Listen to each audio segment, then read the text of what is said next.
Well, hello there. It's your favorite chaplain here, Chaplain David, and I want to welcome you to Atypical Church. I want to just take a quick second to explain why I call it Atypical Church. I'm trying to create an environment that doesn't feel like your typical church. It doesn't feel like your mama's church. I want to create an environment where everybody feels comfortable listening and watching both in person and online. Whether you've been a Christian your whole life, or maybe you're new to faith, or you're somewhere in between, or even if you claim to have no faith or believe in other religions, I still want you to feel comfortable watching this. And I also want to encourage you to drop a line in the comments section. You can even email me directly at davids@theseed.ca, and I'd love to get to know you a little bit and understand your views, and feel free to ask questions. I'm welcome to feedback, comments, questions, concerns, complaints, whatever it is. I really want to make this an engaging experience. So please check that out. So today's recording is for November 1st, 2020, and I'm starting a new series, which is always one of my favorite things to do. I'm calling it Putting the Pieces Back Together. I'm going to break down the story of Job into 3 parts. And in part 1, I want to ask, where do you go when life seems to be falling apart? My wife and I like to do puzzles sometimes, especially around Christmas time. Now, I'm not nearly as good at these as she is, but I do my best, and unfortunately I get pretty impatient and bored very easily. Fortunately, my wife is much more patient and honestly does most of the puzzle while I kind of sit there complaining. The reason I mention this is because I plan to use the analogy of a puzzle in this series. So quickly, here's the way we do our puzzle. Obviously, the first step is to just simply open the box, and you notice that all the pieces are just jumbled together. They're all over the place. And that's what I'm going to concentrate for today's message. However, the second step is to take out all the edge pieces and build the frame. And then we usually sort it by color or design or pattern and put these together. I usually start with the bigger and easier sections, and then we just continue sorting and resorting, and obviously the better you sort, the easier it is, which you'll find out later if you don't sort very well. So sometimes you have to walk away or move to a different seat so that you see the puzzle from a different perspective. And that's what I want to encourage you to do through the life of Job. It's no doubt a story you've heard or read multiple times. But I've never actually done a series on him, and I'm really excited about this series as I've been studying it out. I think there's a lot we can learn, and we can definitely cross the hermeneutical bridge, as we like to say, and make it applicable to us today. So by the end of this series, you'll definitely understand why I'm using that analogy, and you might already have an idea. But in Job chapter 1, verse 1, we read, "In the land of Uz there lived a man whose name was Job. This man was blameless and upright. He feared God and shunned evil." It's interesting that that's the very first thing that we hear about Job. And many other people in the Bible are introduced to us in that way. And actually, I just spoke about Noah in Praising from the Pit Part 2, and that's how he's introduced. So basically, the one thing that we know about this guy is that he's a godly man. So then we continue on. The story goes on. Satan approaches God for permission to test Job. And then in verse 9 it says, "Does Job fear God or nothing?" Satan replied. "Have you not put a hedge around him and his household and everything he has? You have blessed the work of his hands, so that his flocks and herds are spread throughout the land. But now stretch out your hand and strike everything he has, and he will surely curse you to your face."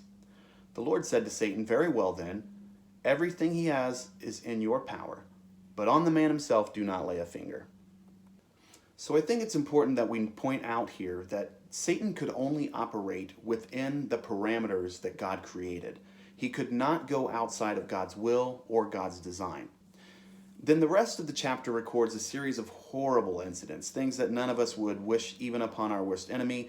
All of Job's animals and servants are either taken or killed from raiding armies. There's a fire that comes from the sky that kills and takes out a lot of that. And then there's a wind that comes and brings down the house that all of Job's family is in, except for his wife and himself, and kills all of them. And then we go to verse 20. It says, "At this, Job got up and tore his robe and shaved his face. Then he fell to the ground in worship and said, 'Naked I came from my mother's womb, and naked I will depart. The Lord gave, and the Lord has taken away. May the name of the Lord be praised.' In all this, Job did not sin by charging God with wrongdoing." What a powerful message. Job knew that his life was only temporary. Our possessions are only temporary. It's easy to wonder what God is doing here, but Job knew he would be reunited with his family on the other side. And I have to point out Romans 8:18, one of my favorite verses that says, "For I consider that the sufferings of this present time are not worthy to be compared with the glory that shall be revealed in us." See, your current situation, no matter how good or bad it is not necessarily a good indicator of God's presence in your life. And it's important that we do not get distracted from God's goodness, especially when life is falling apart. If you know the story, you'll know that unfortunately it still gets worse for Job. So in chapter 2, we read that Satan approaches God yet again after all of this and says, "Skin for skin," Satan replied. "A man will give all he has for his own life, but now stretch out your hand and strike his flesh and bones, and he will surely curse you to your face." The Lord said to Satan, "Very well then, he is in your hands, but you must spare his life." Now notice again that Satan can only operate within the parameters which God allows. Well, remember when I told you that it's going to get worse? Unfortunately, it happens right away.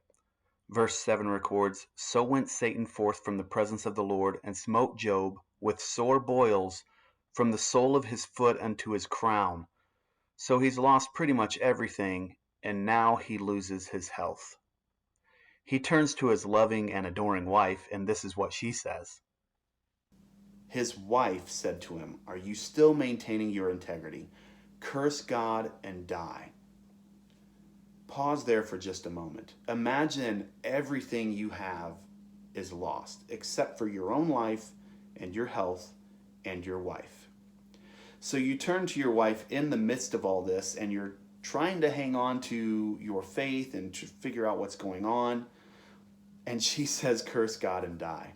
Sometimes we turn to our most trusted people, and they don't necessarily give us good advice. I'll get into that much more next week, but today I want us to concentrate on his response. In verse 10, he replied, "You are talking like a foolish woman. Shall we accept good from God and not trouble?" In all this, Job did not sin in what he said. Pause there again. In all of that, Job did not sin. Job did not allow his situation to distract him from who he was in God. He did not allow it to take his faith away. He did not allow it to level him or disable him or limit him. That's pretty amazing. Once again, Job continually turns to God when his life is falling apart. So when the puzzle pieces are all over the place and you just feel like you've been dumped out, when you feel like you don't even know where to start, turn to God. Remain in God.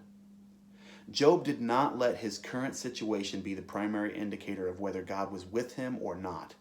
And he knew no matter what that God was with him. It's worth pointing out that sometimes all we have left is our integrity. But what is integrity?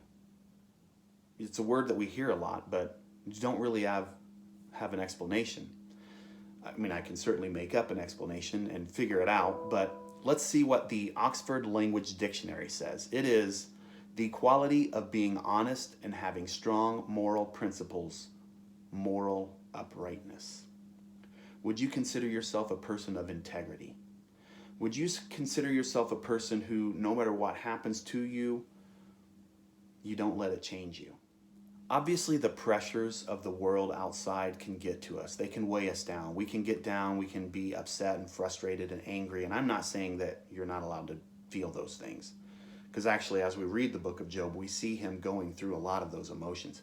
However, it doesn't have to change you as a person. It doesn't have to change your integrity, your moral uprightness, your principles, who you are, what you stand for.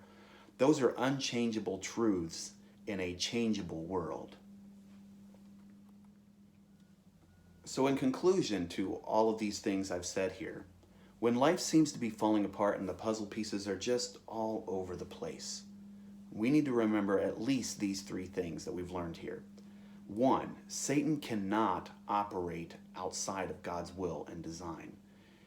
He is in control no matter how grim it may seem. And He has a plan, and He has a purpose, and He is guiding you through it. Number two, we must turn to God rather than turning away from Him. And that's easy to do. We must turn to the church, the Bible, good Christian friends that will encourage us rather than shutting down and turning away. We must turn to our prayer time and devotion time and reading and allowing God to speak to us rather than turning away from Him. And number three, you always have your integrity. And sometimes that might seem to be all you have, but let's live strong. Let's go out strong. Let's be proud of who we are. Let's be proud of who God has made us to be, and know that God is guiding us through every situation we face. And now I want to close out with a quick song from my good friend Albert Sage, who's one of our faith companions. He's going to play a song called Give Us Clean Hands, which was originally written by Charlie Hall, CCLI number 2060208, in case you're concerned. God bless. I hope this has encouraged you.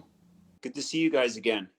This song here is a favorite, and really it is our prayer that we have clean hands as we approach the Lord, and so that's what we ask for.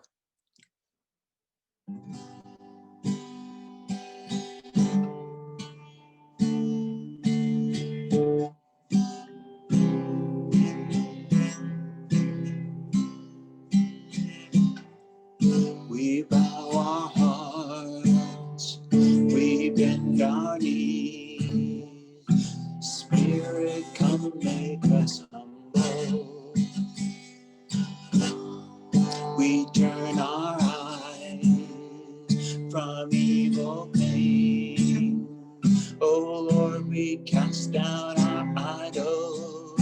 So give us clean hands, give us pure hearts. Let us not lift our souls to another. Give us clean hands, give us pure hearts. Let us not lift our souls to another. Oh God, let us be a generation that seeks your face, oh God of Jacob. Oh God, let us be a generation that seeks your face, oh God of Jacob. I'm gonna sing that again. We bow our hearts, we bend our knees. Oh Spirit, come make us humble. We turn our eyes from evil things. Lord, we cast down our idols to give us clean hands, give us pure hearts. Let us not lift our souls to another. Give us clean hands, give us pure hearts. Let us not lift our souls to another. Oh God, let us be a generation that seeks your face, oh God, Jacob. Oh God, let us be a generation that seeks your face,